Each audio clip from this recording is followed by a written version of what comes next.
Hello കുഞ്ഞുങ്ങളെ, ഞാൻ നിങ്ങളുടെ വീണാകൃഷ്ണൻ. നമുക്ക് 7ാം ക്ലാസ്സിലെ അടിസ്ഥാന പാഠാവലിയുടെ ഒന്നാമത്തെ പാഠമാണ് ഗ്രാമസ്ത്രീകൾ എന്ന് പറയുന്നത് കേട്ടോ. അതിൻ്റെ മീനിങ് ആണ് ഈ കൊടുത്തിരിക്കുന്നത്, കാണാൻ പറ്റുന്നുണ്ടല്ലോ. നോക്കിക്കേ, ഇത് ഇത്രയും മീനിങ് ആണ്. അതിൻ്റെ ഒന്നാമത്തെ ക്വസ്റ്റ്യൻ ആണിത്.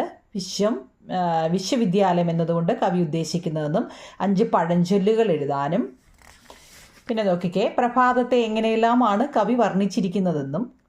ഇതിൻ്റെ എല്ലാം നോട്ട് കണ്ടോ നിങ്ങളെ. 4-മത്തത് കർഷക സ്ത്രീകളെ ഗ്രാമസ്ത്രീകളെന്ന് വിശേഷിപ്പിക്കുന്നതിൻ്റെ കാരണം എന്താണെന്നും, സുന്ദരാലേഖ്യം നീ കേരളമേ എന്ന് കവി പറയുന്നത് എന്തുകൊണ്ടാണെന്നും. ഈ 5 ക്വസ്റ്റ്യൻ ആൻസറും ഇതിൻ്റെ അർത്ഥങ്ങളും ഞാൻ വീനാസ് ലേണിംഗ് ക്ലാസ്സിൽ നല്ല രീതിയിൽ എക്സ്പ്ലെയിൻ ചെയ്ത് തരുന്നുണ്ട്. നിങ്ങൾക്ക് കാണണം, ഇതിൻ്റെ നോട്ട് എഴുതിയെടുക്കണമെന്നുള്ളവർ ആ ലിങ്ക് എടുത്ത് കാണണം കേട്ടോ.